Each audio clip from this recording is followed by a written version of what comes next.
Jaime Zuluaga es profesor emérito de la Universidad Nacional de Colombia y externado de Colombia, investigador sobre historia de las guerrillas, procesos de paz y políticas de seguridad y defensa de los Estados Unidos y Colombia.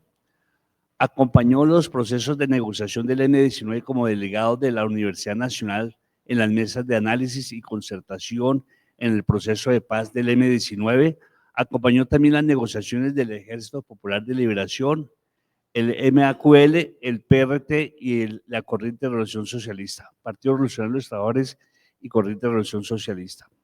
Movimiento Quintín-Lame, ¿no? MAQL. Entonces, esto es nuestro primer invitado.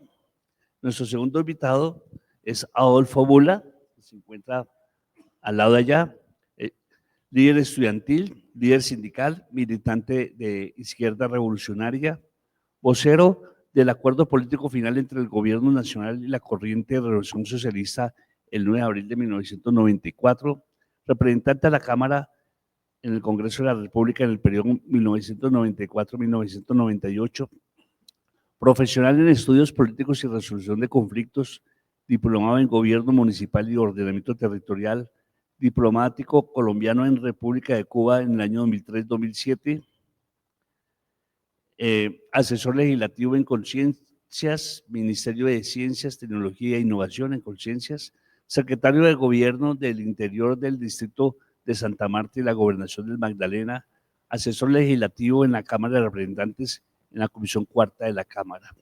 Y aquí a mi lado se encuentra el compañero Álvaro Villarraga Sarmiento, politólogo de la Universidad del Valle, con especializaciones de posgrado en Derechos Humanos con la ESAP, Técnicas y Métodos de Investigación Social con Claxo, Memorias de Derechos Humanos y Resistencias con Claxo y Magíster en Derecho con la Universidad Nacional. Docente universitario por 2 décadas, ha sido asesor y directivo de entidades como Oficina Alto Comisionado de Paz, CNRR y CNMH, directivo de Fundación Cultura Democrática, participante directo en procesos de paz, ha publicado numerosos artículos, ensayos y libros en temas del proceso político, conflicto armado, paz, derechos humanos y crisis humanitaria. Entonces, con esta presentación vamos a darle la palabra a nuestro compañero Jaime Zuluaga, que de paso agradecerles la invitación, quienes se encuentran acá de manera voluntaria para colaborar y interactuar con ustedes, los estudiantes, los jóvenes, sobre esos temas dados en los años 1990-1991, ya con los antecedentes que trabajamos la semana pasada, llegamos a este momento y ellos van a ser los que nos van a ilustrar sobre esta coyuntura de los acuerdos de paz dados entre el M-19, Movimiento 19 de Abril, el EPL, Ejército Popular de Liberación, y un sector del Ejército de Liberación Nacional denominado Corriente de Renovación Socialista. Compañero Jaime Zuluaga, bienvenido, muchas gracias. Ya están las diapositivas allí señaladas. Bueno, muy buenos días a todas y todos. En primer lugar, mi agradecimiento y complacencia por estar aquí con ustedes y felicitaciones a IPASUT, a la Universidad Distrital y a Ricardo por una cátedra sobre procesos de paz que me parece fundamental mantenerla viva y además desarrollarla en esta coyuntura particular en la que llueven tantas críticas sobre las políticas de paz total de la actual administración y las dificultades que ha enfrentado su desarrollo. Por razones de tiempo no tengo posibilidad de referirme a los procesos de paz, hemos dividido el trabajo. Me corresponde a mí ocuparme de las negociaciones de paz que se adelantaron a partir de 1988 entre el gobierno nacional presidido por Vigilio Barco y el movimiento 19 de abril. Y para ocuparme de esa negociación que fue pionera a fines del siglo XX en materia de salidas de organizaciones insurgentes de la guerra para convertirse en movimientos políticos, digo, para ocuparme de esa experiencia voy a hacer una muy breve introducción. En primer lugar, el movimiento insurgente colombiano, como ustedes lo saben, se inicia en la década de los años 60 y ese movimiento nace dividido, es heterogéneo en sus orígenes. En los años 60 surgen tres guerrillas, como ustedes lo saben, las FARC, el Ejército de Liberación Nacional y el Ejército Popular de Liberación. Y son tres proyectos políticos diferentes, tres concepciones de la guerra, de la relación con la población y con el territorio. Y debido a esas características, a esa heterogeneidad originaria del movimiento insurgente y un poco a la dinámica de la guerra en Colombia, no ha sido posible nunca el adelantar procesos de paz exitosos en conjunto por el movimiento guerrillero. Las guerrillas fueron 13 en los años 60, para los 70 el movimiento insurgente sufre una nueva diversificación, nacen otras guerrillas como el movimiento 19 de abril, que es de lejos el movimiento que más va a impactar en esa época la vida política de la guerra en el país, el movimiento armado Quintín Lame, la única guerrilla de carácter indigenista que ha existido en nuestro país. Nace también un movimiento de efímera existencia de carácter urbano, el movimiento de autodefensa obrera, y se dividen o nacen del seno del EPL, o unas guerrillas como el Partido Revolucionario de los Trabajadores, nace también el Movimiento de Integración Revolucionaria, Patria Libre, y las FARC experimentan una división con el nacimiento del grupo Ricardo Franco, de ingrata recordación pues en la historia del movimiento guerrillero en este país. Eso quiere decir que para los 80 en Colombia teníamos un espectro muy amplio de movimientos insurgentes y a pesar de las tentativas de unidad que se impulsaron en la época, nunca fue posible consolidar un frente unido de las guerrillas en el país ni adelantar una negociación conjunta que condujera pues a la salida de las guerrillas de manera unificada de la guerra, tal como ocurrió en El Salvador con el Frente Farabundo Martí para la Liberación Nacional, o en Guatemala con la Unión Revolucionaria Nacional Guatemalteca. Eso significa que cuando nosotros hablamos de los procesos de paz estamos obligados a individualizarlos, a remitirnos a organizaciones específicas y a las características que estas organizaciones tenían y que se tradujeron también en las características específicas de los modelos de negociación y del contenido de estos acuerdos de negociación. Como les decía, yo me voy a concentrar fundamentalmente en el M-19. Cuando el M-19 irrumpe en la vida política nacional, dio origen a un momento de inflexión en el desarrollo de la lucha política insurgente y a las relaciones entre el movimiento insurgente y el Estado colombiano. ¿Por qué digo que dio origen a un momento de inflexión, al inicio de un momento de inflexión en la dinámica de la guerra en el país? El M fue una guerrilla, el M-19 cuando nació, fue una guerrilla muy singular, muy atípica en relación con el conjunto de los movimientos guerrilleros existentes, FARC, ELN y EPL, todos de vocación socialista, todos alineados con la división del movimiento comunista internacional en esa época, del cual entiendo ustedes en esta cátedra ya se ocuparon, las FARC influenciadas seriamente por el Partido Comunista de Colombia, que internacionalmente se colocaba al lado del Partido Comunista de la Unión Soviética, el EPL a la sombra de la posición ideológico-política sostenida por el Partido Comunista de China, conocida pues como Partido Maoísta, liderado por ese gran dirigente que fue Mao Zedong, y finalmente el Ejército de Liberación Nacional, que nace a la sombra de la influencia político-militar que sobre el continente proyecta en los movimientos revolucionarios el triunfo de la Revolución Cubana en 1959. Entonces teníamos un movimiento comunista internacional en ese entonces dividido ante tres perspectivas de desarrollo de la lucha política revolucionaria en el planeta.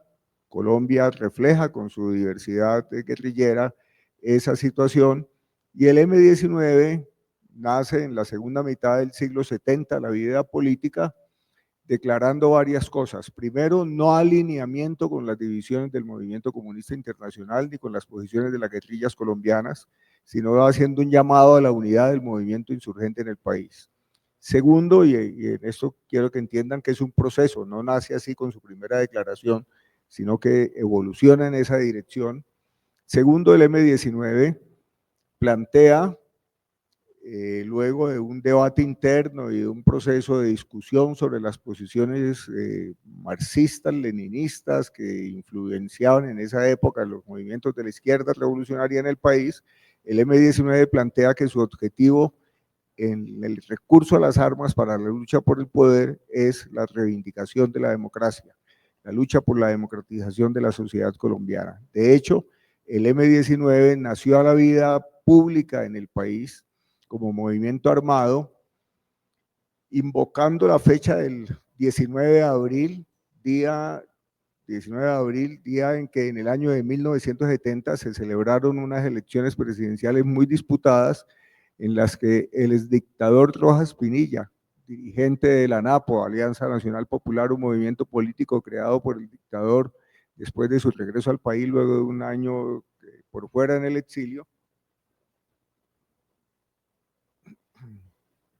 el exdictador, todo parece indicar que ganó las elecciones, el gobierno del Frente Nacional, presidido por Yara Restrepo, recurrió a un fraude, como dijo alguna vez uno de sus exministros, el Tigrillo Noriega, y es cierto que hicimos el 19 de abril un fraude, pero fue un fraude chiquitico, pero ese fraude chiquitico significó que quedó en el poder para terminar los 16 años del periodo del régimen del Frente Nacional, Misael Pastrana, padre Andrés Pastrana, quedó en la presidencia de la República para cerrar el periodo legal, constitucional del régimen político del Frente Nacional. El M-19, cuando nace a la vida político-militar en el país públicamente, lo hace mediante dos tipos de acciones que fueron de fuerte impacto político. La primera de ellas, aquí cerca, si seguimos por la Circunvalar, entró al Museo de Bolívar, en donde estaba la espada del Libertador, y recuperó la espada del Libertador y dejó un mensaje: Bolívar, tu espada vuelve a la lucha. Ese mensaje fue muy importante, fue una acción político-militar sin disparar un solo tiro, sin herir a nadie, pero de gran significación política, porque con eso el M-19 estaba reivindicando, entre otras cosas, lo siguiente. Primero, un líder nacional, no evocaba al Che Guevara, ni a Fidel Castro, ni a Mao Zedong, ni a Lenin, ni a Marx, sino que invocaba la referencia a un líder nacional, Bolívar.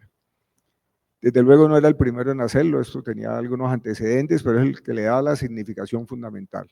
En segundo lugar, invocando el pensamiento de Bolívar, el M-19 recogía una parte de la herencia de Bolívar. La lucha debe ser una lucha continental, como había intentado Bolívar, y de hecho Bolívar con sus ejércitos había incidido en la independencia en relación con el Imperio Español de 5 nacientes repúblicas latinoamericanas. Y por último, el tercer mensaje que quedaba, que era muy importante, porque decía Bolívar, tu espada vuelve a la lucha, es que la independencia del de comienzos del siglo XIX era una independencia incompleta que había que completarla, y que el camino para completarla después era el camino de la democratización y de la transformación de la sociedad colombiana. Segundo hecho simbólico importante del nacimiento del M-19 fue inmediatamente después de lo de la Casa Museo de Bolívar y la recuperación de la espada de Bolívar, fue la ocupación del Consejo Distrital en Bogotá. Arengaron a los concejales y dejaron en el Consejo una consigna: con el pueblo, con las armas, con María Eugenia al poder. María Eugenia era la candidata presidencial en ese momento de la NAPO para las nuevas elecciones presidenciales, hija del dictador Rojas Pinilla. María Eugenia se desmontó de esa consigna, y la consigna con la que luchó todo el tiempo el M-19 fue con el pueblo, con las armas con el pueblo, en la lucha por la conquista del poder. El M-19 planteó entonces otro elemento fundamental que quiero destacar, y es que revolucionó la forma del ejercicio de la política por parte de los grupos insurgentes, introduciendo una forma de acción militar que valía fundamentalmente por el impacto político que produjera, no por el carácter sangriento o por las bajas que le pudiera producir en las acciones al enemigo. Para el M-19, digámoslo así, en la práctica era más importante el efecto político de su accionar militar que el efecto militar medido en términos de litros de sangre o de bajas de las partes contendientes. Y con las armas en la mano, rompiendo con la tradición de las guerrillas revolucionarias en Colombia, inspiradas en el pensamiento de Marx, de Lenin, de Mao, de Fidel, del Che Guevara, rompiendo con ese pensamiento, reivindicaba fundamentalmente la democracia. El mensaje fue muy fuerte porque significaba que en Colombia no había democracia, que el objetivo político era construir democracia y que para ello se tenía que recurrir a las armas. Nacido en esas condiciones, el ambiente político se conmovió, y quiero detenerme un momentico en un testimonio reciente, relativamente reciente, de Vera Grave. Vera Grave fue la primera mujer comandante de un movimiento guerrillero en el país, miembro de la dirección del Comando Superior del M-19, que en su tesis de doctorado, La paz como revolución, el M-19, sostiene lo siguiente. Leo la cita que tienen ustedes allí a la vista. Para el M-19 la democracia fue más que un programa acabado. La democracia como horizonte revolucionario se fue traduciendo en una manera de ver y asumir la lucha, como objetivo y como método, e iría a darle los sentidos y contenidos a la paz, y planteó la cuestión de cómo resolver la paradoja democracia-armas. Es decir, era evidentemente paradójico que si se invocaba la democracia, se recurriera a las armas para instaurar la democracia, si nos reducimos a la concepción de democracia como procedimiento político electoral de naturaleza liberal para renovar los gobiernos mediante los procesos electorales. Aunque el M-19 nunca logró construir una concepción avanzada de democracia, entendía que la democracia no se agotaba solamente en los procedimientos electorales para la renovación de los gobiernos, sino que iba en la dirección de una especie de democracia radical con dimensiones económicas, sociales, culturales y no solamente políticas.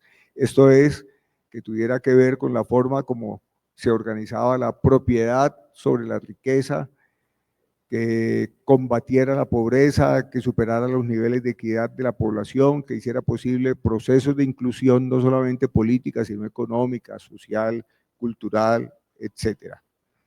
Sigue Vera en su reflexión, y de esta reflexión de Vera destaco los siguientes puntos. Dice Vera: con la operación Democracia y Libertad, que así llamaron a la toma de la Embajada Dominicana en febrero de 1980 en Bogotá, la lucha por la democracia planteada por el M-19 se asoció con la defensa de los derechos humanos. ¿Por qué la operación Democracia y Libertad? Y esto lo digo pues para las generaciones más jóvenes que hay en ese auditorio. Colombia estaba en el año de 1980 bajo el gobierno de Julio César Turbay Ayala. Turbay Ayala gobernó a Colombia entre 1978 y 1982.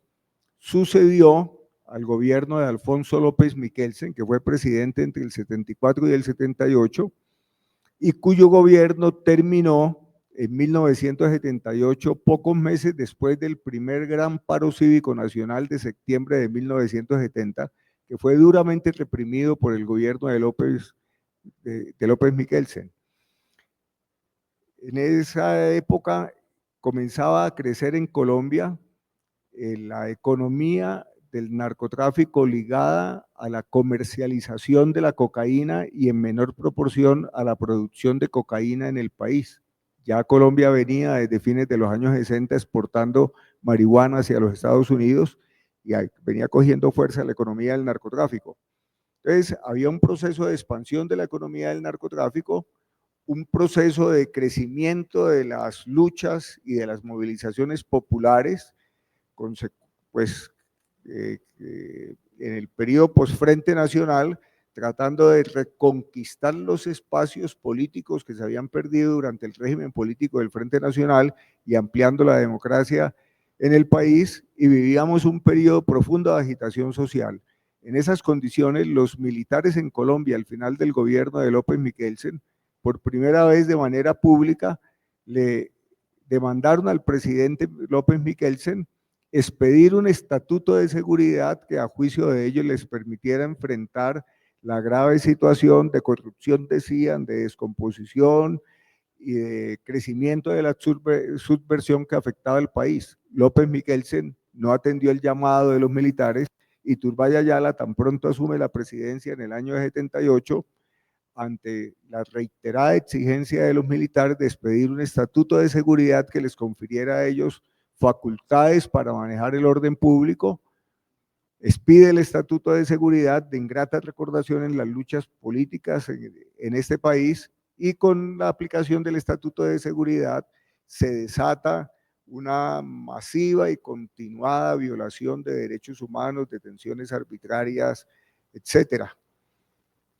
Por eso, el M-19 decide, el M-19 que estaba recién nacido a la vida política, el M-19 decide un fin de año penetrar en el Cantón Norte mediante un túnel que construyó silenciosamente durante 6 meses, vaciar el arsenal del Cantón Norte. El Cantón Norte es la instalación militar urbana más grande del país, llevarse más de 5.000 armas del Cantón Norte sin disparar un solo tiro. Y cuando los militares, después de las festividades del 31 de diciembre, fueron a pasar revista sobre sus instalaciones, encontraron que su arsenal había sido vaciado y el único indicio que quedaba era un túnel que comunicaba con una casa por donde habían sacado más de 5.000 armas los del M-19, sin dejar desde luego ningún mensaje que los identificara. Esto generó una situación muy compleja, desató una represión muy fuerte, una reacción muy fuerte de los militares, operaciones rastrillo inmensas en Bogotá, detenciones arbitrarias apoyándose en el Estatuto de Seguridad, torturas en el Cantón Norte, en la caballería, etcétera. Y entonces el M-19, que finalmente fue identificado como el autor del robo de las armas del Cantón Norte, la casi totalidad de su comando superior fue detenido y quedaron en libertad 2 personas, entre ellas Jaime Bateman, que organizaron la toma de la República de la Embajada Dominicana creo que el 20 de febrero de 1980, si no me falla la memoria, con ocasión de una conmemoración del Día Nacional de la República Dominicana. Se congregaban allí buena parte de los embajadores acreditados en Bogotá. Entonces ocuparon la embajada, tomaron como rehenes a cerca de 20 embajadores, entre ellos el embajador de los Estados Unidos y el nuncio de su santidad apostólica, el embajador del Vaticano. Cogieron poder terrenal y poder divino, y ante el poder terrenal y divino en manos de los guerrilleros del M-19, era imposible arriesgar una toma, una recuperación militar, y se inició un larguísimo periodo de negociaciones. Bueno, no quiero detenerme en eso, seguramente ustedes lo analizaron en una sesión anterior, pero lo que quiero señalar es lo siguiente: democracia y libertad era la operación del M-19 con la toma de la Embajada Dominicana, pidiendo la libertad de los presos políticos a cambio de la devolución de los rehenes. En ese contexto fue cuando el M-19 por primera vez planteó políticamente, a través de su comandante Jaime Bateman, la opción de la ponerle fin a la guerra interna en Colombia mediante la solución política negociada. Eso no fue posible con Turbay Ayala, pero lo que sí fue posible es que el régimen nacional dejara en manos de los militares el control del orden público y se precipitara el país en una creciente y grave situación de violación de los derechos humanos en el país, que dio origen al movimiento por la defensa de los derechos humanos. Por eso allí aparece la idea de la democracia asociada a la defensa de los derechos, humanos. Después, en 1984-1986, gobierno de Belisario Betancur, se adelantaron las primeras negociaciones de paz. Belisario Betancur aceptó la propuesta del M-19 de negociar con la insurgencia, y Betancur dio dos pasos adelante muy importantes, indispensables a tener en cuenta para analizar los procesos de paz. En primer lugar, Betancur dijo: si hay subversión en Colombia es porque hay causas que la generan, y esas causas que la generan son la pobreza, la desigualdad y la exclusión. Y en segundo lugar, si queremos ponerle fin a la subversión, no lo podemos hacer solamente por la vía militar, hay que cambiar las condiciones que dan origen a la subversión. Por eso el programa de gobierno, el plan de desarrollo del presidente Betancur se llamó la apertura democrática. En ese nuevo contexto se dieron, como ustedes lo saben, ya las primeras negociaciones de paz con el gobierno de Belisario Betancur, que fracasaron estruendosamente desde el punto de vista político con la toma y contratoma del Palacio de Justicia al final de la administración de Betancur, y el fracaso de la política de paz de Betancur, de la cual se sostuvo durante 2 años más solamente la tregua que habían firmado con las FARC. Con Betancur negociaron, lo recuerdo para los que no lo saben, las FARC primero, el M-19, el EPL y el Movimiento de Autodefensa Obrera.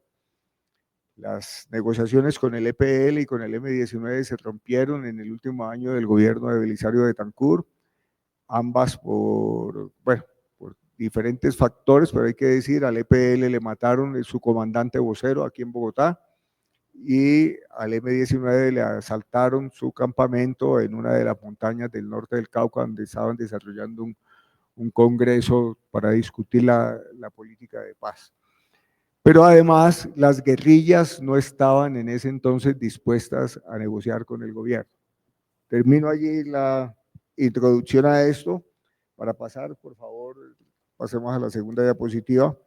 Para pasar a la segunda diapositiva, por fortuna la traje impresa porque si no terminaría con tortícolis aquí.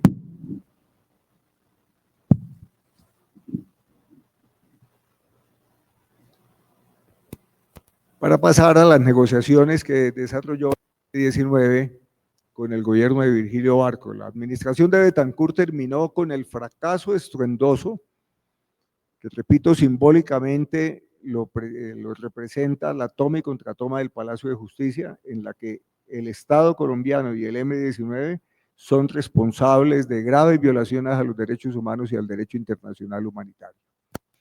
Bien, después del gobierno de Betancur vino el gobierno de Barco, no planteó una política de paz, siguió el camino de Belisario Betancur de tratar de promover el desarrollo en las zonas deprimidas, en las zonas rurales deprimidas en el país, con el objeto de superar las condiciones que daban origen a la subversión, según la concepción sostenida por el presidente Belisario Betancur.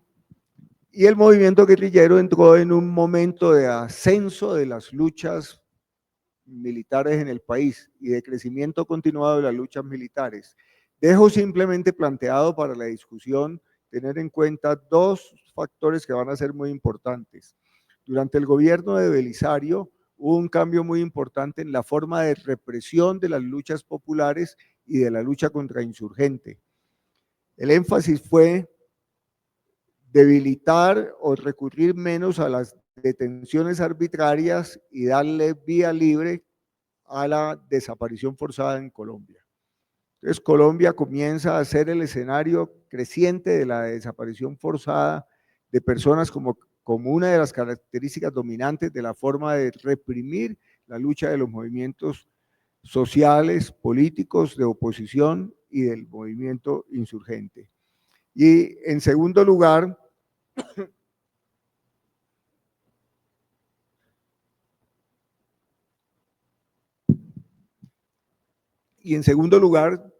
desde el gobierno de Belisario, no es que hubiera nacido allí el paramilitarismo, sino que desde el gobierno de Belisario cobra fuerza el paramilitarismo.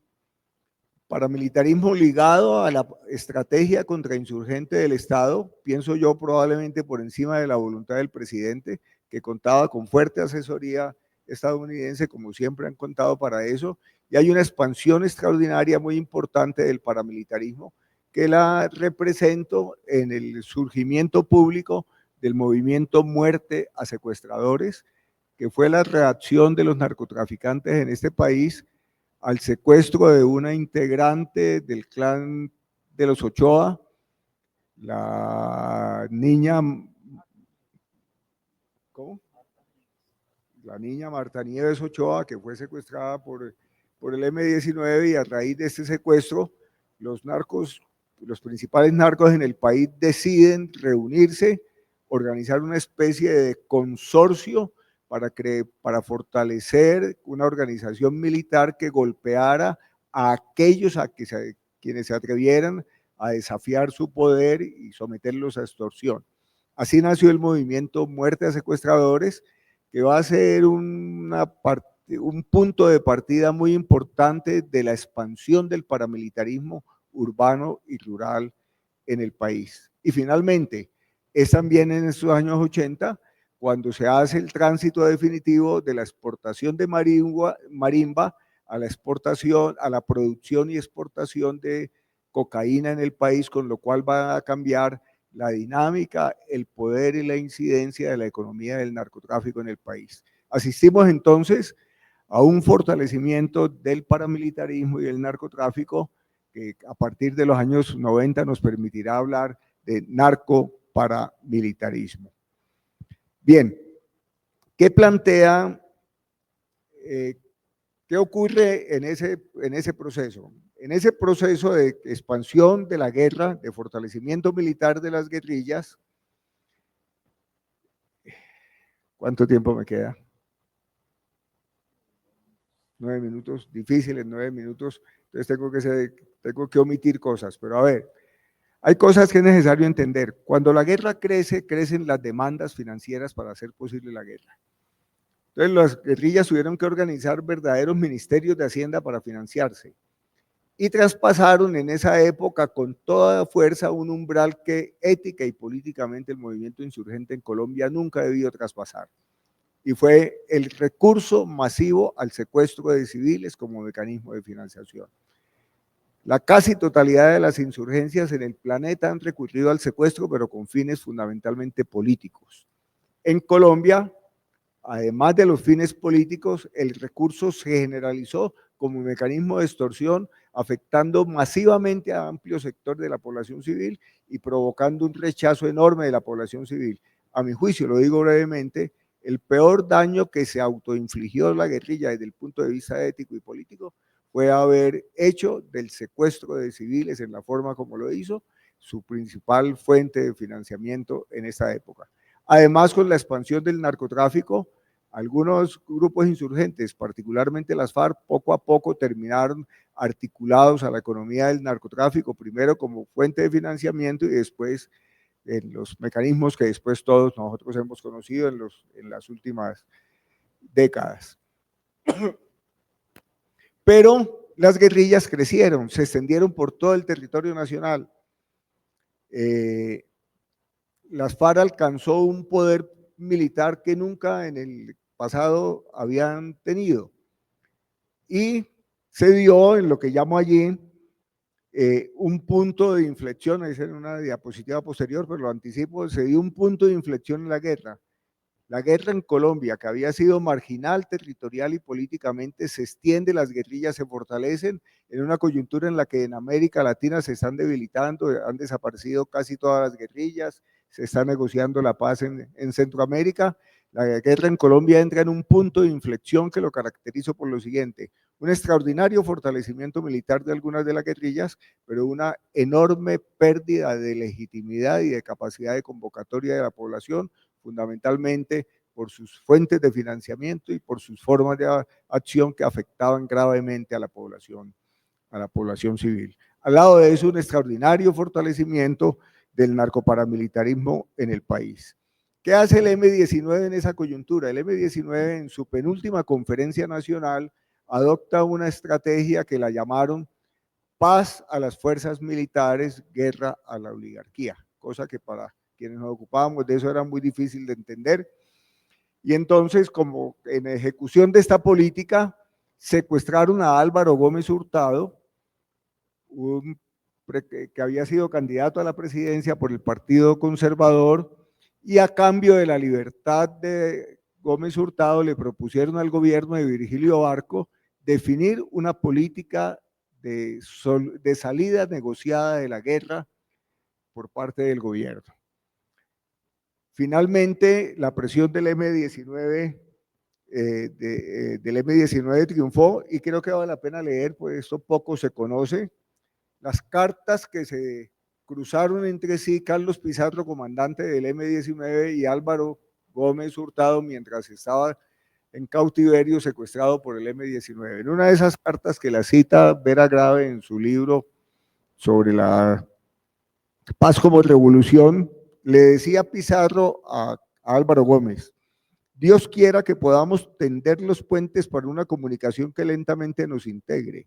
Usted en su calidad de prisionero de guerra y nosotros usualmente maniatados por la clandestinidad o la marginalidad de la vida guerrillera, tenemos entre manos una empresa que debe resultar exitosa, porque de ella depende la paz de Colombia y un futuro de armonía, progreso y bienestar para todos.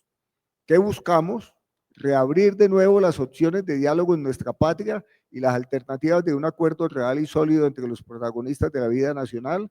Hoy, más que colocar contra la pared al actual gobierno, debemos encontrar propuestas que lo desborden y aíslen. Y en otra comunicación, Pizarro le propone una cumbre donde los factores de poder se reúnan a discutir sin fuego de por medio para salvar a Colombia.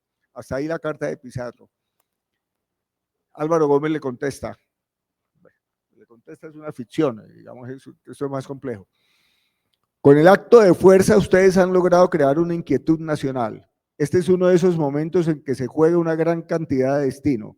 Es el de la paz, que quizás como nunca antes está teniendo una oportunidad. Y en efecto, a cambio de la libertad de Álvaro Gómez, el gobierno de Barco sacó un documento que lo llamó Iniciativa para la Paz, que era un documento, pasemos por favor a la otra diapositiva, que era un documento con una propuesta de desmovilización, desarme y de reinserción, que la coordinadora guerrillera, que ya existía en esa época y que tuvo una efímera existencia, desechó con la respuesta: es una propuesta de rendición y nosotros no estamos rendidos, no aceptamos.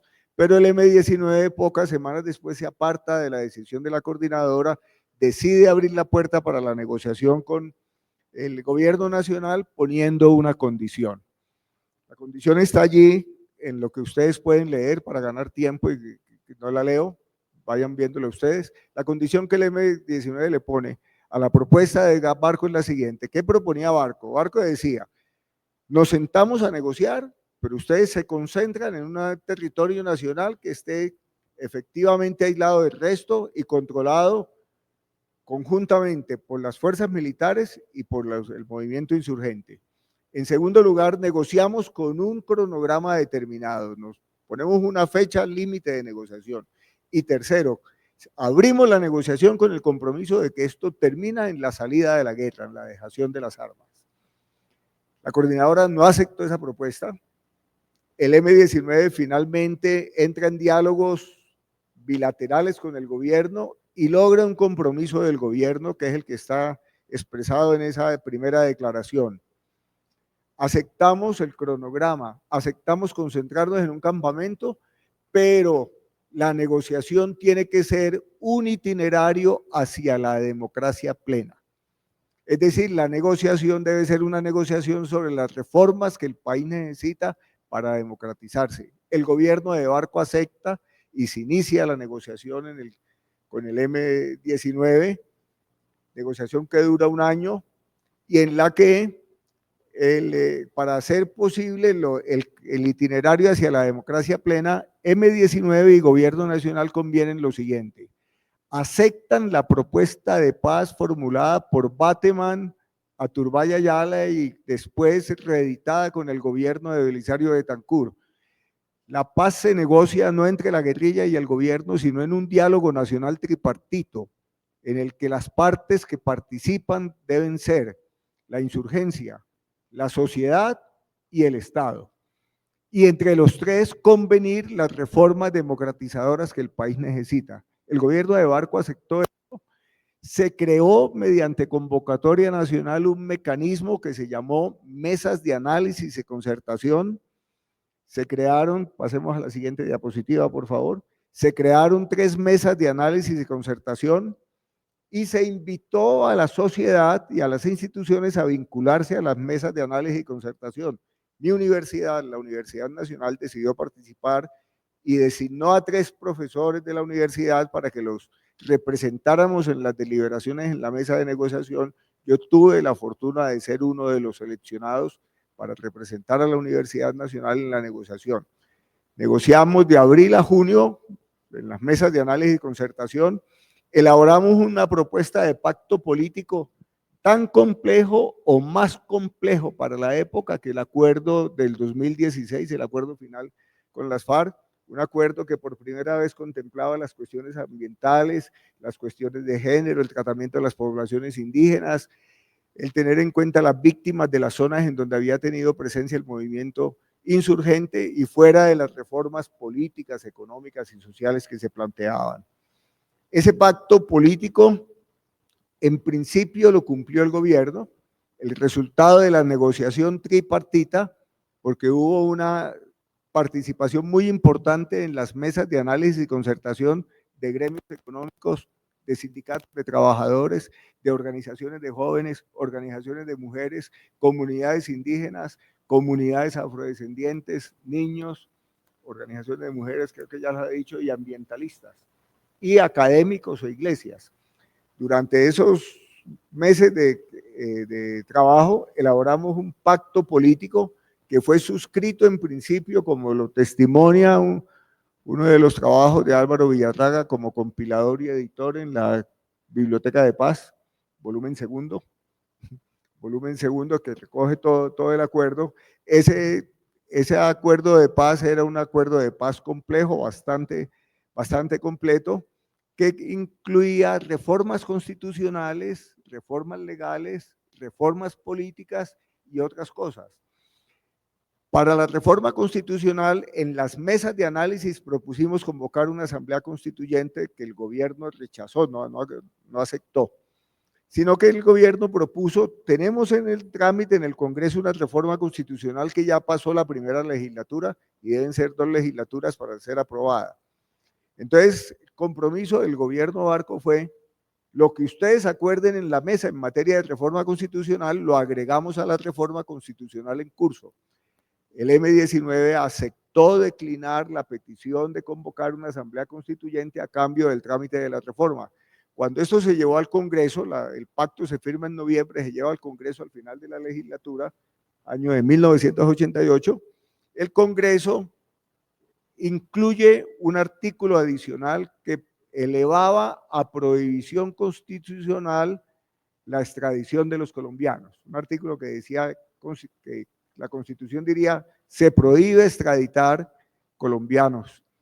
En ese momento, desde el gobierno de Belisario Betancur y en los sucesivos, se estaba aplicando el tratado de extradición con los Estados Unidos luego del asesinato del ministro de Justicia de Belisario Betancur, Rodrigo Lara Bonilla, y se había creado por parte de los narcotraficantes un movimiento llamado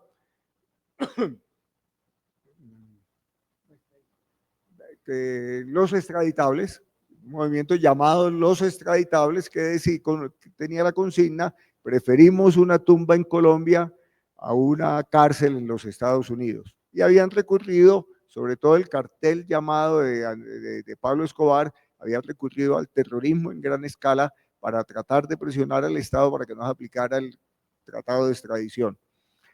El Congreso de la República introdujo ese artículo. El presidente Barco pidió que lo retiraran, el Congreso ratificó el artículo y el presidente Barco, como la propuesta de reforma constitucional era iniciativa del gobierno, retiró la iniciativa de la reforma constitucional y nos quedamos sin reforma constitucional.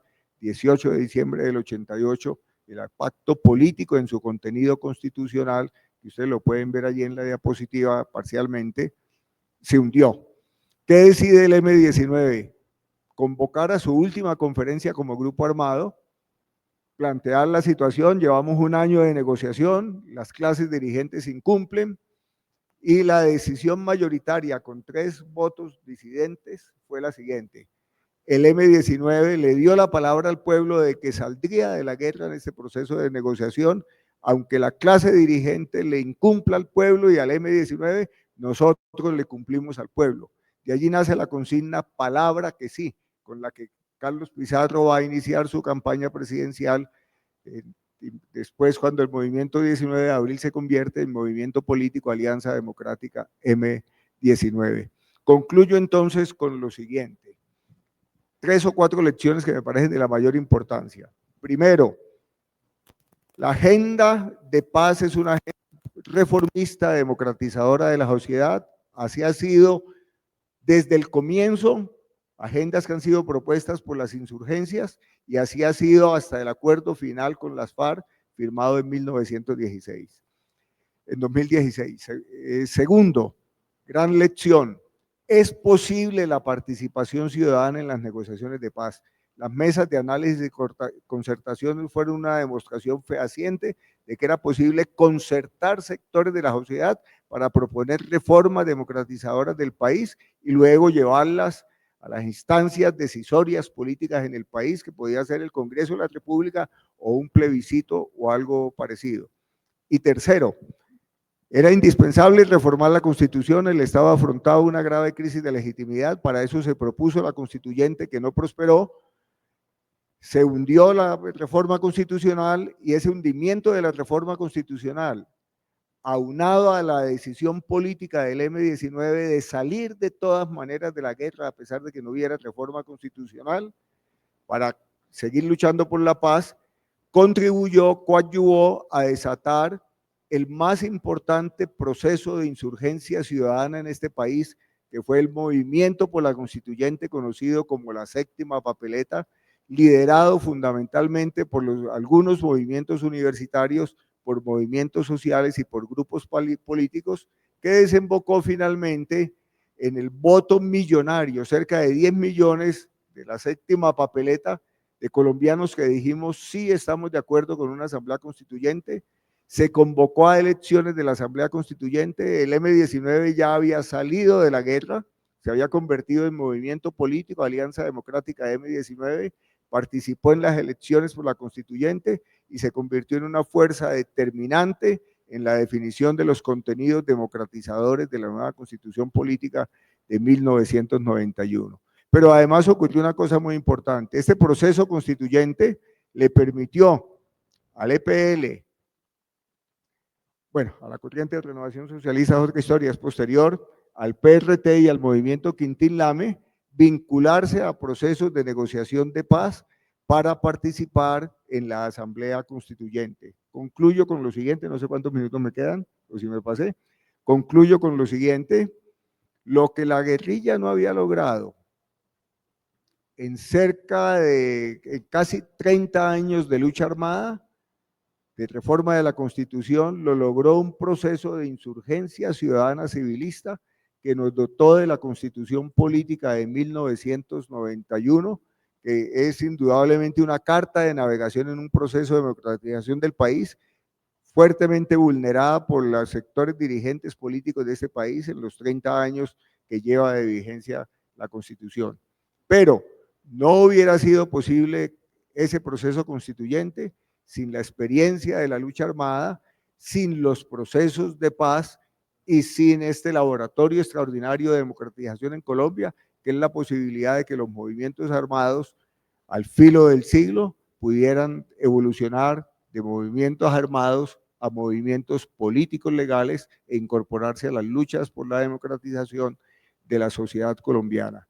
Ese fue un mensaje de optimismo e inicio de una transición que vale la pena reivindicar, aún en esta época incierta, en donde enfrentamos tantas dificultades de recrudecimiento de la violencia, de persistencia, de viejas violencias y de surgimiento de nuevas formas de violencia, que la única manera de ponerles final a ellas será mediante la democratización de la sociedad colombiana y una activa participación de la ciudadanía en ese proceso de transformación. Gracias. Muchas gracias, compañero Jaime Zuluaga, por su presentación sobre el tema de la negociación con el M-19. No voy a hacer comentarios por tiempos. De paso, de una vez a darle la palabra al compañero Álvaro Villarraga, que nos va a hablar sobre el tema de la negociación y los acuerdos de paz entre el Ejército Popular de Liberación, EPL, y su partido, el Partido Comunista Marxista-Leninista, PCML. Bienvenido, compañero Álvaro, gracias. Profesor Ricardo Sánchez, muchas gracias por la invitación y saludo a mis colegas de mesa y saludo muy especial a todas las personas asistentes, estudiantes, mujeres, hombres y tal vez profesores o otras personas que nos acompañen en este ejercicio. Algunos estaban desde muy al inicio, algunos fueron entrando y ya hemos terminado la exposición de Jaime Zuluaga, que hace una contextualización del M-19 y su proceso de paz. En la secuencia histórica de los procesos de paz, luego de la paz con el M-19, muy pronto, y en cierto sentido paralela y con antecedentes incluso conjuntos, viene el proceso de paz de otra guerrilla nacional, que es la guerrilla del EPL, que se da muy en el contexto del tema tratado al final por Jaime Zuluaga, que es el contexto de la Asamblea Nacional Constituyente. Luego vendrán otros procesos de paz, incluso con otras guerrillas más regionales, hasta llegar a la paz con las FARC en 2016, y aún está pendiente, se aspira a una solución, ojalá de paz, con el ELN, que serían, digamos, las 4 guerrillas nacionales, más otras insurgencias regionales o locales que la gran mayoría ya se han avenido en acuerdos de paz con el Estado, pero algunas todavía se dan en el marco de la paz total. Esta introducción es simplemente para mínimamente contextualizar y referirme a esa segunda experiencia de procesos de paz, que lo es de una de las 4 insurgencias nacionales. De alguna manera, la guerra que se desata entre el Estado y las guerrillas insurgentes durante varias décadas tuvo como actores centrales, en resumen, 4 insurgencias. Ya Jaime también refería a esto a su inicio, las guerrillas de las FARC, del ELN, del EPL y del M-19. Bien, me voy a referir en concreto a la experiencia del EPL y por supuesto haré el mismo recorrido de Jaime en el sentido metodológico de hacer una contextualización histórica que espero sea ágil de los pasos de esta guerrilla y detenerme un poco más en la parte de la negociación y de algunas lecciones o algunas proyecciones hacia el presente. Primero, el surgimiento del EPL tiene que ver con una expresión política y militar desde sus orígenes. Se conoce mucho más en la historia y se hace mucho más referencia a la guerrilla, quizás injustamente se valora más y se sobrevalora el aspecto militar frente al aspecto político propiamente, porque esta insurgencia tuvo su matriz en una ruptura al interior del Partido Comunista, una ruptura en inicios de los años 60, entre el año 62 y 63, una ruptura que se da en el Partido Comunista, que se da en la JUCO, y que plantea una diferente concepción a la del Partido Comunista. Un gran resumen es que el Partido Comunista de Colombia y la Juventud Comunista en los años 80, en los años 60, daban prelación a la lucha política. El Partido Comunista estaba en la ilegalidad y su apuesta era reforzar la lucha electoral, institucional y superar las expresiones de violencia que venían de décadas atrás. En ese sentido, el 10º Congreso del Partido Comunista, a mediados de los años, inicios de los años 60, plantea la tesis de la lucha fundamentalmente política, pero también ante las herencias de la violencia liberal conservadora y toda esta historia que ya ustedes han referido en sesiones anteriores, el Partido Comunista reconoce la necesidad de que haya niveles de resistencia campesina y de, en ese sentido, autodefensas, pero no como una estrategia de guerra. Pero vamos a ver un contexto nacional e internacional, inclusive regional aquí en América Latina y en el mundo. A inicios de los años 60 se dan un auge político, social y de luchas muy particulares. Todo esto de los movimientos estudiantiles del 68 en Francia y en todo el mundo.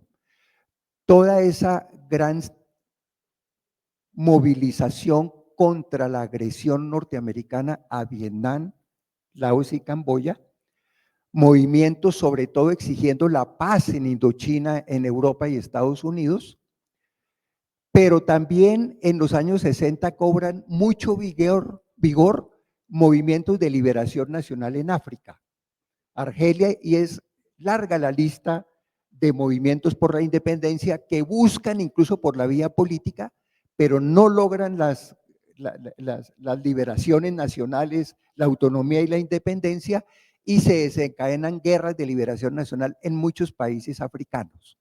Está la guerra de Indochina, que resiste contra el colonialismo, el neocolonialismo, y se ha dado la revolución cubana. Se habla de la nueva izquierda porque los años 60 se caracterizó por un auge de movimientos contestatarios, revolucionarios, feministas, antidiscriminación, los movimientos negros en Estados Unidos, y en América Latina fue un auge estudiantil de corrientes de izquierda y de propensión también, cuando en la gran mayoría de países de Sudamérica, del Caribe y de Centroamérica, en muchos habían regímenes dictatoriales o incluso civiles con alta incidencia de la intervención norteamericana y con la dependencia económica, por supuesto, norteamericana. En ese contexto no es excepción Colombia. En muchos países centroamericanos, suramericanos y en varios países caribeños surgieron levantamientos armados, casi siempre frente a dictaduras o gobiernos formalmente civiles, pero altamente autoritarios, alentados por un contexto internacional muy distinto al actual, alentados también proclamando el socialismo, cuando en esos años, entre los 50 y los 60, casi podría decirse que la mitad del mundo ya era socialista. Estaba la URSS, estaba China, venía triunfando en Indochina, la liberación nacional proclamándose una revolución hacia el socialismo, igual en Corea, igual en varios países africanos y igual en Cuba. En el mundo se veía claramente la disputa del campo socialista y del campo capitalista. Por eso, los movimientos que buscaban superar la dependencia, el colonialismo, sus formas semi o neocolonialistas, eran muy propensos a plantearse la salida hacia el socialismo. Ese es un contexto internacional, pero también hay un contexto interno. Realmente es una caricatura decir que el EPL solamente es una especie de interpretación de la Revolución China. Al interior del Partido Comunista, desde finales de los años 50 y en los primeros años 60, empezó un debate entre lo que ya comenté, que el Partido Comunista, y lo digo con todo el respeto histórico, se planteaban en ese momento, ante todo la lucha política, evitar la guerra, solo tener unos autodefensas ante agresión del Estado como forma de autodefensas. Hubo una vertiente del Partido Comunista que entró en esa ola de auge revolucionario de los sectores guevaristas, de los sectores maoístas, de otros sectores contestatarios, inclusive sectores no solo comunistas, sino de la socialdemocracia, que empezaron a plantear alternativas revolucionarias. Era un momento finales de los años 50, inicios de los años 70. Esto produjo divisiones. Varios de los dirigentes principales del Partido Comunista fueron expulsados por plantear que se reformara la línea y se adoptara una estrategia de guerra revolucionaria hacia la toma del poder. Ese es el origen del EPL. Y su matriz política, que es el desprendimiento del Partido Comunista que rompe y se denomina Partido Comunista agregándose marxista-leninista. Porque es un fenómeno que coincide con otros países, inclusive de todos los continentes. Hay en el movimiento comunista internacional un fraccionamiento. En Colombia, el nacimiento del PSCML tiene que ver con el surgimiento de otra serie de grupos revolucionarios nuevos. Surgió el MOEC, surgió el FARC, surgió ARCO, surgió el Partido Socialista Revolucionario. Surgieron varias guerrillas con nombre propio que fracasaron. Y entre las nuevas guerrillas que surgen otras que no fracasaron, que fue las FARC, el ELN y el EPL en 1960, pero fue un momento muy particular, digamos, de cierto auge revolucionario. Algunas de estas se planteaban una revolución democrática en el largo plazo hacia el socialismo. Algunas llegaban a plantear una revolución sobre todo socialista, con transformaciones y reformas democráticas. Bien, el EPL, orientado por el naciente Partido Comunista Marxista-Leninista, que se consolida en 1965, hace su congreso fundacional en la clandestinidad, ya después se supo que era en una casa en Soacha, y se lanza a preparar la lucha armada en 5 regiones del país.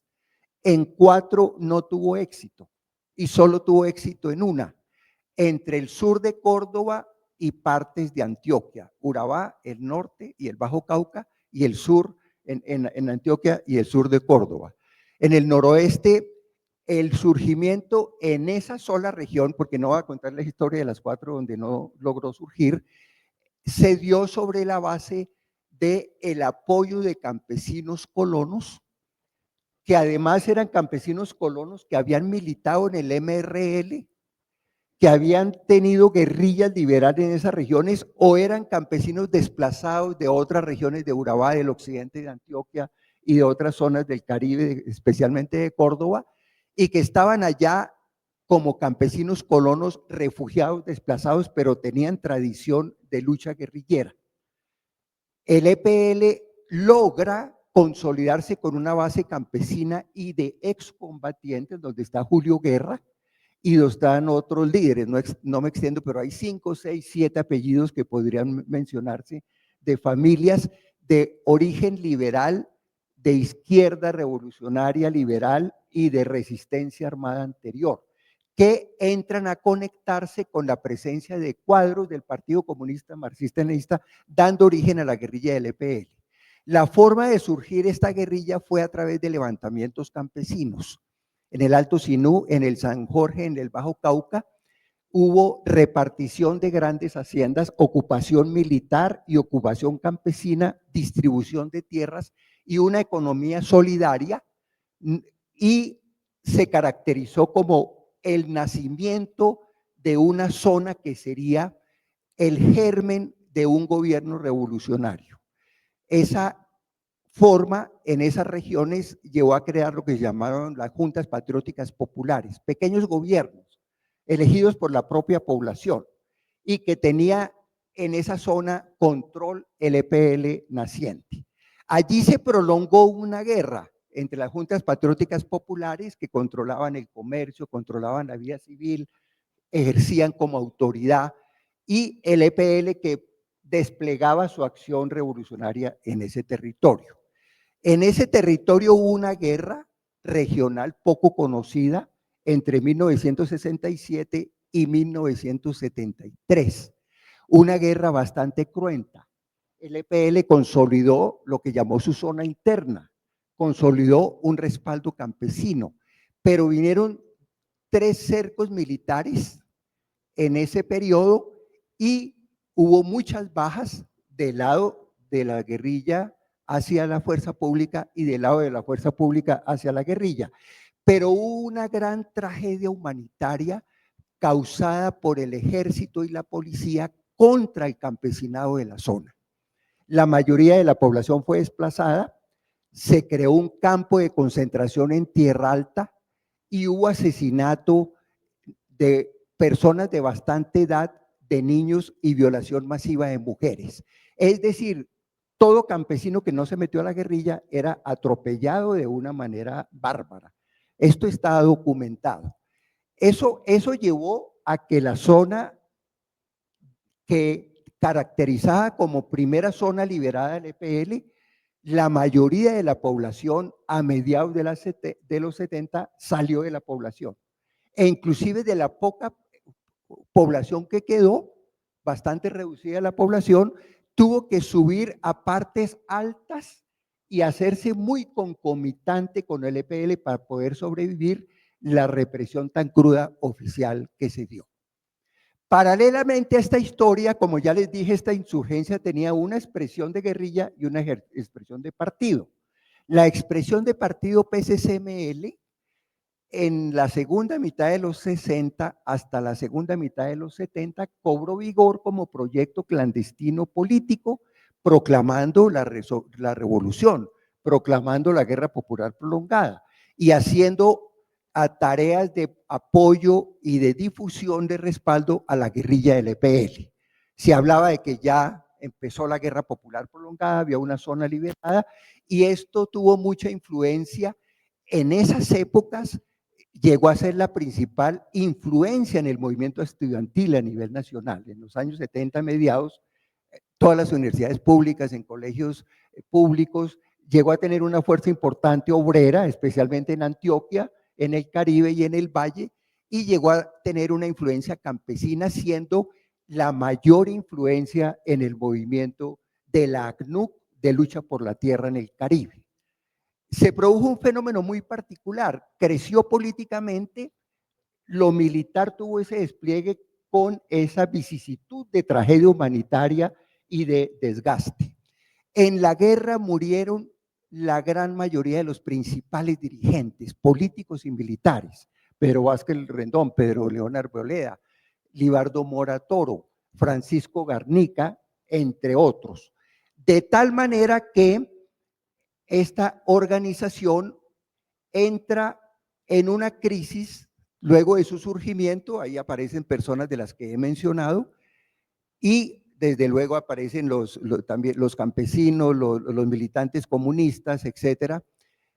Y esa crisis lleva a que su línea política y militar y de masas en la segunda mitad de los años 70 se tenga que reformular.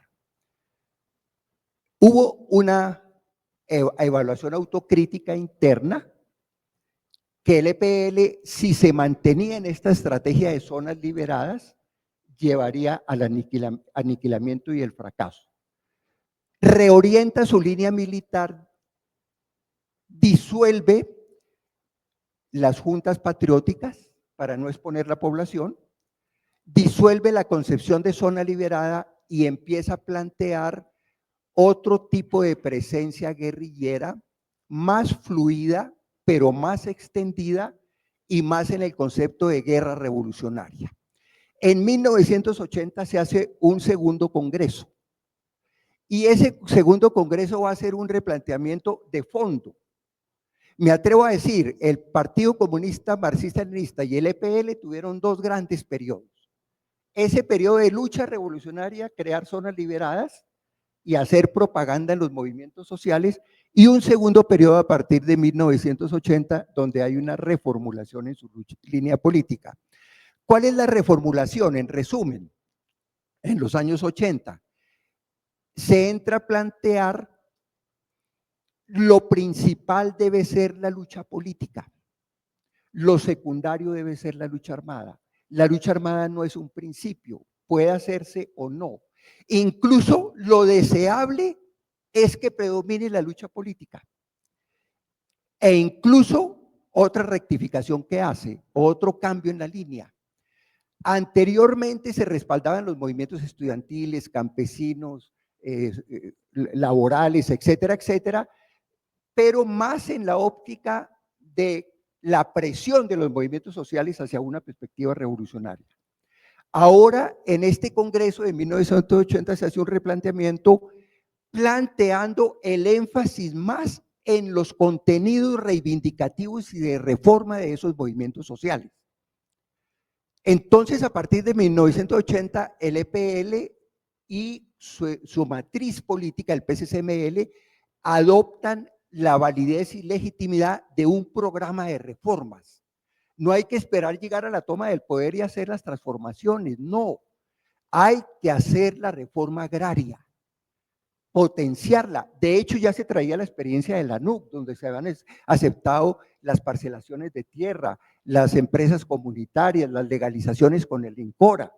Hay que lograr una reforma laboral, hay que lograr una reforma educativa democrática, autonomía universitaria, etcétera, no solamente una lucha contestataria o la agitación de una toma del poder.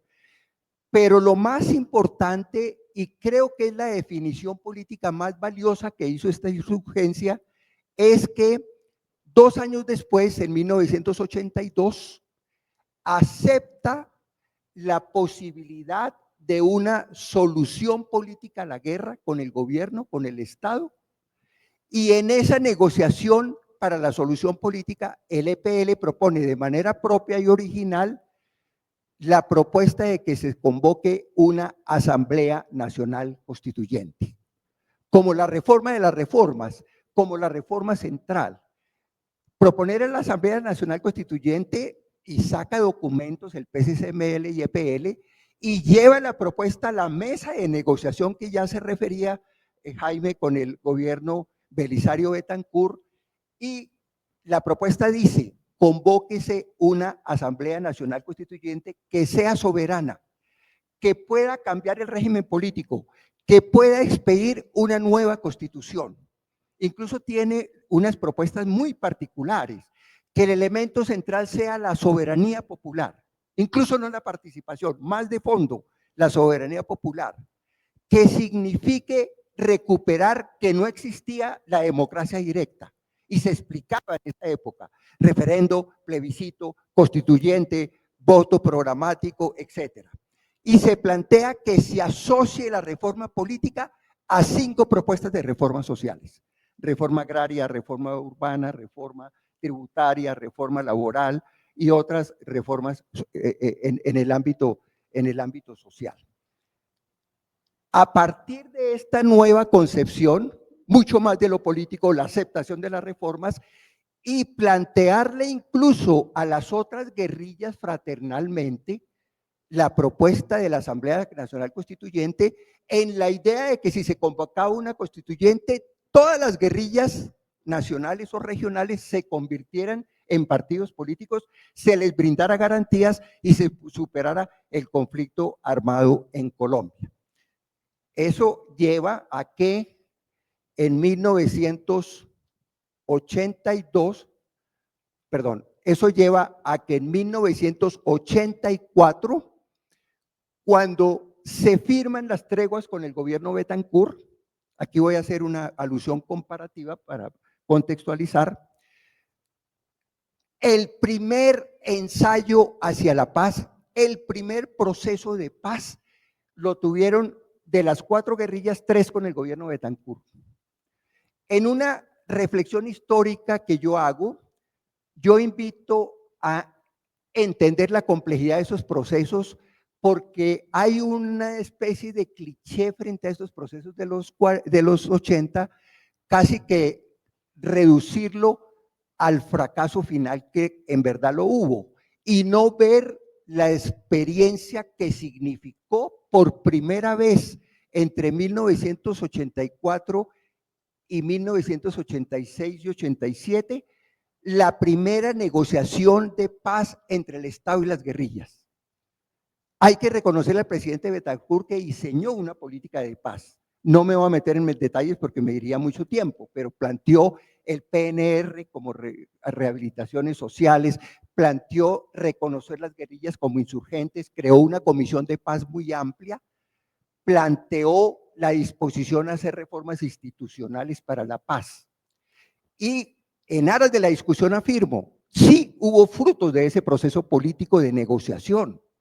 Primera vez que el Estado reconoce de las guerrillas condición de insurgencia. Primera vez que hay procesos de diálogo y acuerdos en concreto.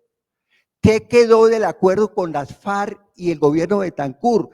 Quedó posicionado que para las FARC la paz dependía ante todo de dos cosas, de la reforma agraria y de garantías políticos y sociales. Quedó sobre la mesa sentado que para el EPL, su PSCML, la paz dependía de la convocatoria y la realización de una Asamblea Nacional Constituyente, no por vía del Congreso, que se considera incapaz por su constitución, sino por vía de un referendo o de un plebiscito. ¿Qué quedó con la paz del M-19? El planteamiento ya referido de un diálogo nacional y de comisiones de diálogo nacional para figuras de democratización. Y el EPL que en el periodo inicial de los 60 hasta 1980, fundamentalmente había sido su énfasis en el tema guerrillero y su aliado fundamental había sido el ELN. En estos años 80, con este cambio referido, su concepción cambia y la guerrilla principalmente aliada pasa a ser el M-19 en la propuesta de democratización. Con una particularidad, y es que en 1984, cuando en la mesa de negociación conjunta M-19, EPL y gobierno, el M-19 plantea diálogo nacional, el EPL inmediatamente dice totalmente de acuerdo y asumen en conjunto la consigna de diálogo nacional, las mesas de diálogo nacionales y regionales con 10 temas, con 10 subcomisiones en lo nacional y en lo regional. Y cuando el EPL propone Asamblea Nacional Constituyente, el M-19 no está de acuerdo. Considera que es inviable, que no se puede conseguir, la relación de fuerzas no va para ello y que tampoco la población en el momento podría entender ese tipo de consigna. Durante la tregua entre 1984 y 85, por eso considero que no es un proceso inútil, durante la tregua el EPL y el PSCML dedicaron una campaña nacional por el logro de una Asamblea Nacional Constituyente para transformar el régimen político colombiano. Y hubo voceros legales, nacionales y regionales, y se recorrió el país en muchas partes creando comités pro constituyente, comités por la Asamblea Nacional Constituyente. El vocero nacional era Oscar William Calvo. Se iba a muchas regiones. En este auditorio de la Universidad Nacional estuvimos presentes. Aquí se sentó Oscar William Calvo, aquí me senté yo, egresado de esta universidad. Estudié también en la Universidad Nacional. Aquí propusimos, es necesaria una Asamblea Nacional Constituyente como condición necesaria para la solución política, como transformaciones de fondo, no solamente del régimen político, sino agregándole el paquete de propuesta de 5 reformas sociales, reformas políticas y sociales que son el motivo de la insurgencia en Colombia. Y en ese sentido, digamos, hubo movilizaciones grandes. Se llenó 2 veces la Plaza de Bolívar, donde estaba la FARC en tregua, el EPL en tregua y el M-19 en tregua. El M-19 congregó la plaza principal de Cali, la llenó, el EPL congregó y llegó a la plaza principal de Medellín. y en muchas ciudades de la costa, y en Cúcuta, y en Putumayo, y en muchas partes del país. Eso fue como un experimento hacia la paz, pero un experimento que se frustró por dos circunstancias, entre otras. Primeras circunstancias, las élites de poder negaron rotundamente aplicar cualquier reforma que proviniera de consensos con la guerrilla, sin matices. El Partido Liberal con el Partido Conservador, las mayorías en el Congreso plantearon en esos años, paralelo a las mesas de diálogo y negociación, llegó la propuesta de reforma agraria de la conversación con las FARC, se negó. Llegó la propuesta de constituyente del EPL, se negó. Llegó la propuesta de reforma a la justicia en las mesas de diálogo con el M-19, se negaron. No hubo viabilidad para aceptar que esos acuerdos llevaran a las transformaciones que se concertaban en las mesas de negociación. Y segundo concepto, el presidente Betancourt firmó los acuerdos de cese bilateral, tregua bilateral, cese al fuego y compromisos para la paz.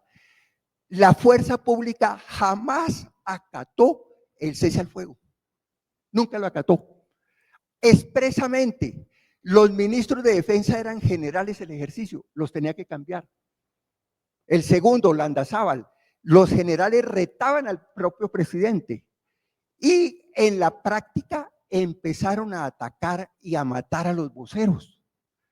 Óscar William Calvo aquí lo asesinan en Bogotá, siendo vocero nacional, proponiendo la constituyente.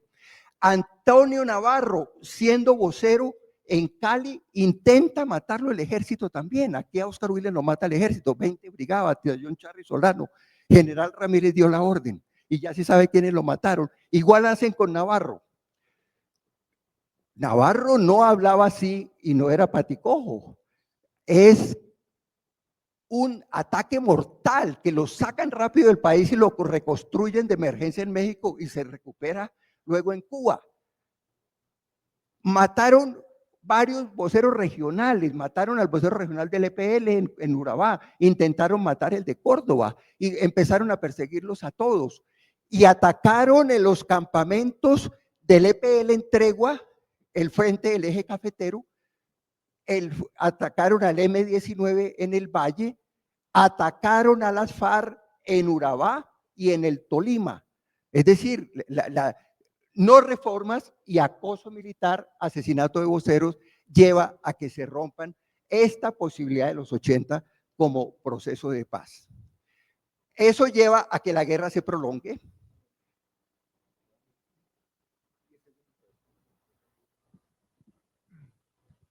Luego, mil excusas por esta interrupción al compañero Álvaro.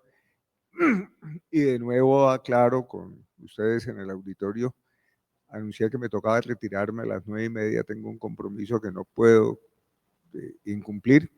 Entonces, mil excusas, me hubiera gustado quedarme, pero bueno, tenemos una oportunidad el jueves para discutir. Bueno, de nuevo mil excusas. Álvaro. Gracias, Jaime, muy amable. Bien, ya terminaré en breves minutos. Ahí está Óscar William Calvo, que es asesinado, y en la parte política, el EPL, el PCCML promueven la organización política Frente Popular ya en los años 80 y en la parte juvenil promueve la Juventud Revolucionaria de Colombia, que tuvo influjo en las universidades públicas, en los colegios. El mapa muestra las presencias militares del EPL entre 1980 y 1990. Se habían desplegado con importancia todas las guerrillas. El EPL llegó a tener 18 frentes rurales, otros frentes urbanos y desde luego el Partido Comunista Marxista-Leninista, influencias en movimientos sociales, sindicales, campesinos y de otros sectores y ámbitos. La dinámica del EPL asciende militarmente hasta el 88 y luego baja en el 89 porque declara una tregua y propone el inicio de diálogos de paz a través de una comisión que se llamó de notables. Y aquí vamos a mostrar que en esa especie de conjugación o combinación de formas de lucha, Cuando vuelve a la guerra, el EPL y saca un comunicado diciendo no quisiéramos la guerra, quisiéramos que se hubiera dado la constituyente, quisiéramos que se hubieran respetado a los voceros. En medio de estos diálogos, el Frente Popular sufre muchos asesinatos. Aquí tenemos 120 datos, pero ya se han actualizado datos que pueden llegar a más de 300 asesinados. El proceso de paz con el EPL definitivo ya se da entre 1990 y 1991, y es la parte con que voy a terminar. Esto se da porque finalizando el gobierno Barco e iniciando el gobierno Gaviria, paradójicamente se negocia en la terminación de un gobierno y la iniciación de otro, pero es paradójico, pero tiene su explicación, porque la apuesta para la paz del EPL era la constituyente y no otra. De alguna manera, el proceso con el M-19 abrió el debate de la constituyente cuando fracasa en el proceso del M-19 el punto de que se iba a reformar la constitución en el Congreso. Ya Jaime lo explicó, fracasó esa apuesta. Eso llevó a que el EPL, acompañado de otros dos movimientos guerrilleros regionales, el Movimiento Armado Quintín Lame del Cauca Indígena y el PRT en Montes de María, plantean que estarían dispuestos a una paz definitiva si se convoca efectivamente la constituyente. Aparece el movimiento estudiantil por la séptima papeleta, promovido en las universidades públicas por la Juventud Revolucionaria de Colombia y de otros sectores, en algunas universidades privadas por sectores progresistas del Partido Liberal, y se dan las votaciones por la séptima papeleta. Hago una precisión, Jaime fue muy optimista. Hubo dos votaciones en 1990 por la séptima papeleta. La primera consiguió 3,5 millones, la segunda consiguió 5,5 millones. Y cuando consiguió 5,5 millones, ese mismo día el presidente Gaviria fue elegido con 4 millones y pico. Tuvo más legitimidad en la elección presidencial la demanda de constituyente. Pero la Asamblea Nacional Constituyente fue posible, a mi juicio, principalmente por 3 factores. Uno, las guerrillas que pedían la constituyente. EPL, PRT y Quintín Lame. Si hay constituyente, vamos a la constituyente y consolidamos la paz y pasamos a la vida civil. El EPL, el M-19 había quedado en deuda porque se le hundió su propuesta de cambiar la constitución en el Congreso, por supuesto una constituyente, y así lo planteaba en la legalidad ya del M-19, sumándose al movimiento por la constituyente. Pero el tercer factor, que también fue definitivo, fue una decisión de la Corte Suprema de Justicia, después de varios meses de empate, ponencia del magistrado Morón progresista, rompiendo el orden constitucional anterior que obligaba que solo vía Congreso se podía reformar la Constitución, se plantea la posibilidad de que se convoque la constituyente. Convocada la Constitución, son 9 meses de negociación en el EPL, se crea una comisión de diálogo, hay 10 zonas de campamentos en distintos departamentos, hay subcomisiones de reforma política, de la constituyente, de el tema de garantías jurídicas, el tema de programa para las víctimas, el tema de programa de reincorporación a través de reinserción y garantías en la vida civil, un tema también de planes de desarrollo regional, inversiones, ampliar sobre la base de lo que anteriormente era el PNR, pero llevarlo a nuevas consecuencias y a otras zonas, veeduría nacional e internacional. El 1 de marzo se dan la desmovilización de más de 2,200 efectivos de los 18 frentes guerrilleros del EPL y más de 6,400 cuadros y militantes clandestinos pasan a la vida civil. En la vida civil queda la experiencia de este proceso como un aporte sustancial a la constituyente. Y queda también la experiencia de que en materia de derechos humanos se impulsó una comisión de superación de la violencia que entregó su informe y sus recomendaciones, algunas atendidas y no otras. Queda la experiencia de que el Estado no fue capaz de brindar las verdaderas garantías. Hubo más de 300 excombatientes asesinados. Queda la experiencia y el balance del proceso de paz, que el legado de lo que fue esta insurgencia nutrió la Alianza Democrática M-19 en el Congreso, nutrió el polo democrático independiente y sigue nutriendo nuevas vertientes progresistas. El legado de quienes en estas ya 3 décadas atrás participó en este proceso de paz, hoy se reagrupa en el movimiento político Esperanza Democrática, que hace parte de la convergencia unitarios de 18 organizaciones que han defendido y han luchado y han conseguido elegir al gobierno Petro y se plantean un espectro para conseguir un proceso de cambio democrático inspirado en este tipo de legado y experiencia histórica. Gracias. Gracias, Álvaro, muy amable. Yo sé que los tiempos corren y de una vez le doy la palabra al compañero Rodolfo Bula de la corriente de Renovación Socialista al sector del ELN que entregó, habló diálogo y se convirtió en partido político. Buenos días a todas y a todos. Gracias por esta invitación. La corriente de Renovación Socialista surge producto de algunas diferencias al interior del Ejército de Liberación Nacional, que arranca en 1989 cuando se realizó el Congreso, el segundo Congreso del Ejército de Liberación Nacional, llamado Nuevo Gobierno y Poder Popular. Se aprobaron una serie de decisiones políticas. Una de esas decisiones políticas fue la necesidad de que el Ejército de Liberación Nacional, que en ese momento se llamaba Unión Camilista Ejército de Liberación Nacional, empezara a explorar un proceso de solución política negociada al conflicto armado interno y al conflicto social. Todo el año de 1989, al final, fue parte de esa discusión. Posteriormente, en 1990, también se incrementó internamente esa discusión, que dio como resultado que se hiciera un acuerdo tranquilo de separación de la corriente de Renovación Socialista del Ejército de Liberación Nacional y dio como origen la creación ya formal dentro del movimiento insurgente de la corriente de Renovación Socialista.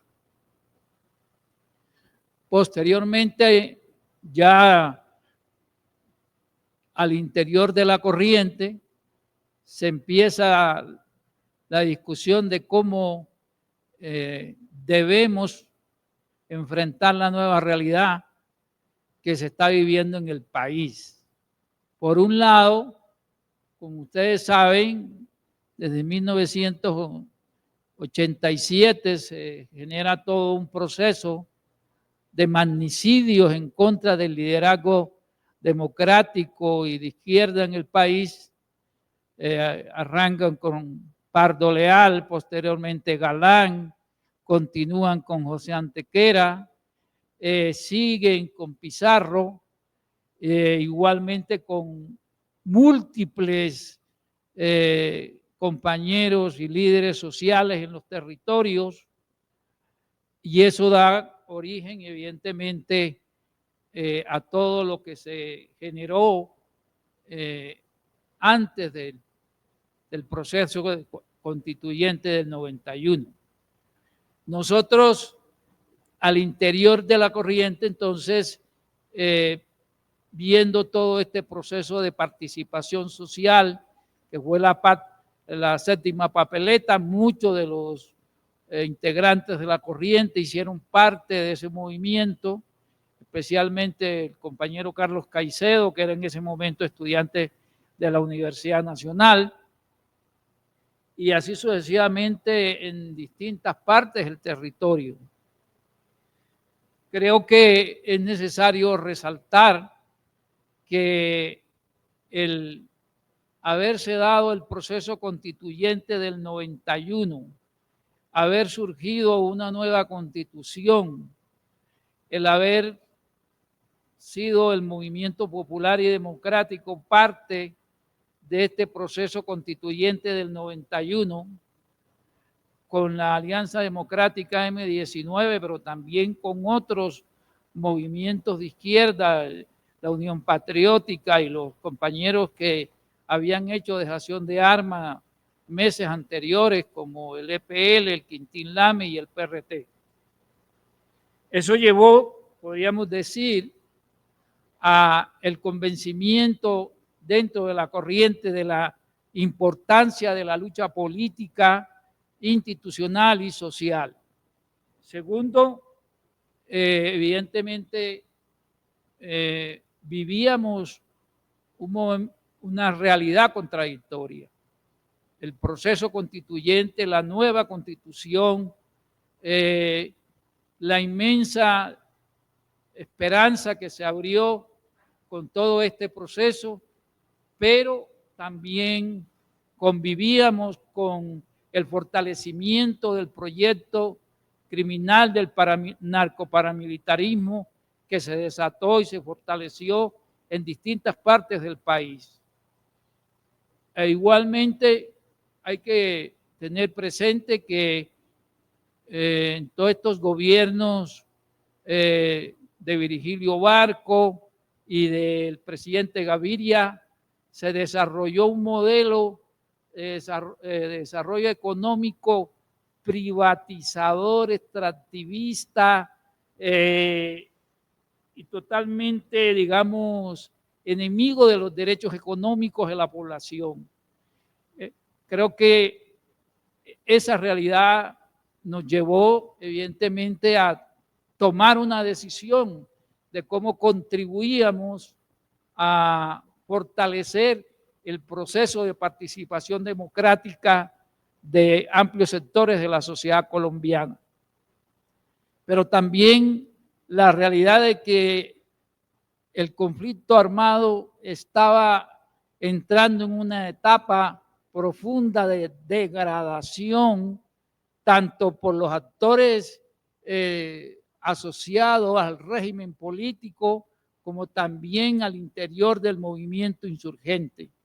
Recordemos que se presentaron hechos de violaciones a los derechos humanos y del derecho internacional humanitario que generaron un ambiente, podríamos decir, de incertidumbre, hostil y también de dificultad en relación con la población civil en los territorios. Todas estas circunstancias nos llevaron a que el 9 de abril de 1994 suscribiéramos un acuerdo con el gobierno nacional de ese entonces, teniendo presente la importancia y la necesidad de fortalecer la lucha política y social.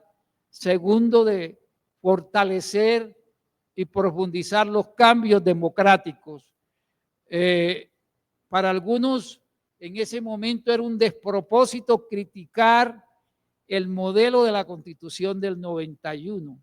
Sin embargo, en la mesa de conversaciones presentamos una serie de iniciativas que desafortunadamente no logramos sacar adelante, en especial lo que tiene que ver con el régimen político y electoral colombiano. Hoy estamos todavía padeciendo la realidad de que no existe un régimen político y electoral limpio, transparente y garantista. Lo que hemos vivido en los últimos 30 años, donde han existido más de 200 fraudes electorales locales y territoriales, nos señalan de que Colombia no tiene todavía, como parte de la construcción democrática, un modelo y un régimen político transparente, limpio en materia electoral. Es más, que las instituciones electorales colombianas siguen siendo capturadas por actores que definitivamente no entienden la importancia de profundizar los cambios en materia democrática e institucional. La existencia de una registraduría totalmente capturada por los actores tradicionales de la política, la existencia de un Consejo Nacional Electoral, en su mayoría también capturado por los sectores tradicionales, y la existencia de una Comisión Quinta en el Consejo de Estado que se niega permanentemente a aceptar los derechos políticos y civiles en materia electoral de muchos movimientos en los territorios y a nivel nacional, nos muestra que seguimos todavía en deuda en el país en materia de un régimen político y electoral transparente, limpio y totalmente garantista. En segunda instancia, creo que es necesario insistir en que hoy vemos con mayor claridad lo que en 1994 expresábamos, la necesidad de que el Estado se fortalezca bajo nuevas circunstancias. Nosotros tenemos gran parte del territorio nacional sin la existencia de institucionalidad real. Las fronteras colombianas nuestras, estoy hablando de las fronteras físicas, en la gran mayoría están siendo controladas por actores ilegales y eso se ha venido incrementando. La falta de un modelo de Estado federal donde las regiones tengan la oportunidad de decidir el desarrollo económico y social es otra de las grandes problemáticas que actualmente tenemos y que vienen desde ese momento.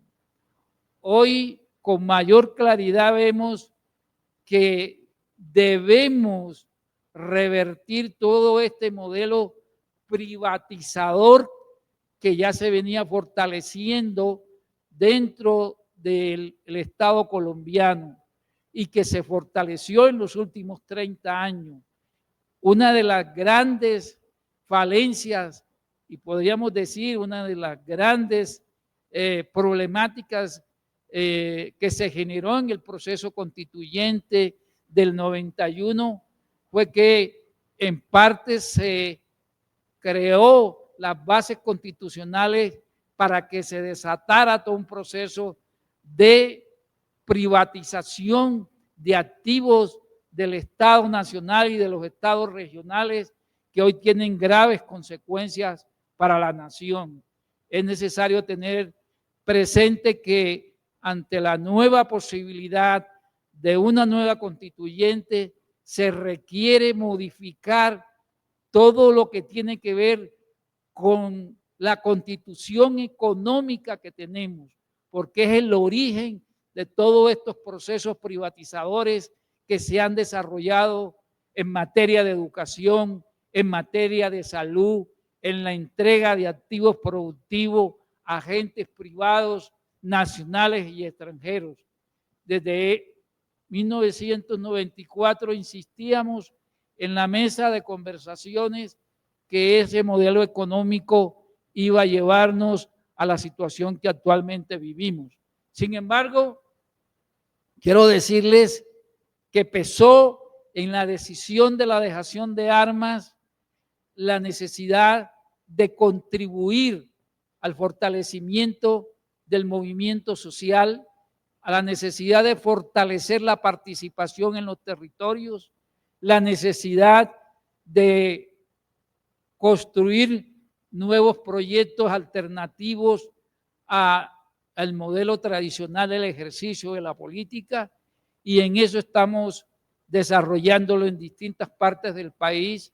Nosotros nos concentramos especialmente en el departamento del Magdalena, donde hemos venido haciendo un proceso de confrontación de los clanes familiares, de las mafias en los territorios y de las estructuras criminales que siguen existiendo en esta parte del Caribe colombiano y que consideramos necesitamos seguir luchando para poder derrotarlos en todo el territorio nacional. La contribución que hizo la corriente de renovación socialista con la dejación de armas buscó y busca siempre fortalecer los procesos de construcción del poder popular en distintas partes del país, y creemos que es vigente la necesidad de que Colombia avance hacia la construcción de un frente amplio popular que le dé garantías a múltiples sectores del territorio, de los sectores sociales y en especial de todos los sectores excluidos de la nación, en la lucha por sustituir este modelo de democracia y este modelo de desarrollo económico. Mil gracias. Gracias, compañero Adolfo Bula, por su síntesis, y excúsenos por el tiempo tan corto que le correspondió, porque esa parte de la corriente de renovación socialista, sector del ELN que deja armas, indudablemente que todas las tres fuerzas, tanto el EPL como el M19, como la corriente de renovación socialista, han contribuido a construir procesos de paz en Colombia, a abrir espacios de democracia, y en este momento hay una coyuntura bastante importante porque todas estas personas que dejaron armas hoy siguen activos políticamente, como el compañero Bula con Fuerza Ciudadana allá en Magdalena, compañero Álvaro Villarraga con el Partido Esperanza Democrática, que hacen parte de otras fuerzas políticas que hoy conforman lo que se llama unitarios, que hicieron parte del pacto histórico, y en ese momento hay unos diálogos muy importantes entre el pacto histórico y el sector de unitarios para avanzar en acuerdos políticos electorales, en la coyuntura electoral que se avecina. No hay tiempo para participar porque yo sé que ustedes querían intervenir, preguntar, pero el día jueves ellos nos van a acompañar otra vez. Vamos a regular un poco mejor el tiempo para que podamos tener la participación de ustedes. Muchas gracias. Y gracias a todos los compañeros.